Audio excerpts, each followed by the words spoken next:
तो शायद आप लोगों ने भी सुना होगा कि रसिया और भारत के बीच एक रेलवे ट्रैक शुरू होगा जिसमें रसिया और भारत से सारे ट्रेड होंगे उसी से। ये news proper world media cover कर रही है कि रसिया किस तरीके से भारत की कनेक्टिविटी को आसान करने के लिए रेलवे ट्रैक के लिए प्रपोजल इंडियन गवर्नमेंट तक पहुंचाने वाला है। अब ये स्टेटमेंट कल जो है रसियन डेप्यूटी प्राइम मिनिस्टर की तरफ से आया कि जो है भारत को रसिया से कनेक्टिंग करने के लिए एक रेलवे प्रोजेक्ट या फिर एक अलग रास्ते की जरूरत है। लेकिन इसके पीछे रसिया का बहुत बड़ा जियोपॉलिटिक्स गेम है, उसको हम आपको बताएंगे। ये सब न्यूज तो आप कहीं से भी देख सकते हैं। अब मैं एक आर्टिकल पढ़ रहा था जो CIA द्वारा पब्लिश किया गया था।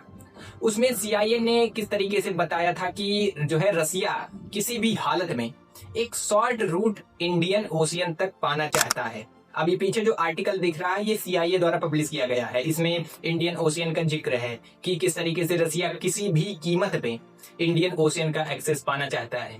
और मैं आपको बता दूं कि मैं एक आर्टिकल और इस पे एनालाइज किया था, वो आर्टिकल 90 का था।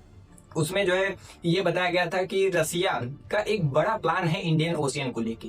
यानी उस आर्टिकल में भी यही क्लियरली बताया गया था कि रसिया किसी भी कीमत पे एक बढ़िया सा रूट फाइंड करना चाहता है इंडियन ओशियन के लिए।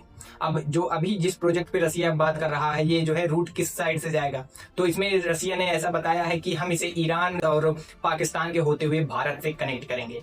और अब अभी तक ये ऑफिशियली कोई इंडियन गवर्नमेंट के पास ये प्रपोजल रसिया की तरफ से नहीं आया, बस डिप्टी प्राइम मिनिस्टर ने बताया। और इसके पीछे रसिया का बहुत बड़ा जियोपॉलिटिक्स गेम है जो आपको समझ में आया होगा कि क्यों रसिया इंडियन ओशियन का एक्सेस पाना चाहता है। तो मैं बता दूं कि उसके पीछे रसिया का मतलब बहुत कुछ है। चाइना के साथ अच्छा ट्रेड हो जाएगा। और अभी जो करंट सिचुएशन जियोपॉलिटिक्स इक्वेशन बनी है उसमें किस तरीके से स्ट्रेट ऑफ हॉर्मुज और भी जो सी रूट है उस पर कितना बड़ा मतलब रिस्क चल रहा है। तो अलग अलग देश अपने जो है ट्रेड रूट को डाइवर्सिफाई करने की कोशिश कर रहे हैं। चाइना जो पनामा वो है भारत उसका एक्सेस करता है, उसको डाइवर्सिफाई करने के लिए जो है पाकिस्तान द्वारा जो चाइना का CP प्रोजेक्ट ऐसा कुछ जो चल रहा है उसको ले रहा है। और अमेरिका के पास कोई प्रॉब्लम है नहीं। तो मतलब ये देखा जाए तो ओवरऑल की अलग अलग कंट्री अब अपने रूट को डाइवर्सिफाई कर रहे हैं। तो इस पे भारत को सोचना चाहिए और इस प्रपोजल को आई थिंक गवर्नमेंट को एक्सेप्ट करना चाहिए। तो आने वाले समय में से बहुत सी डेवलपमेंट आएंगी। जैसे कोई अपडेट आ रही है तुरंत बताते हैं। Thanks for watching.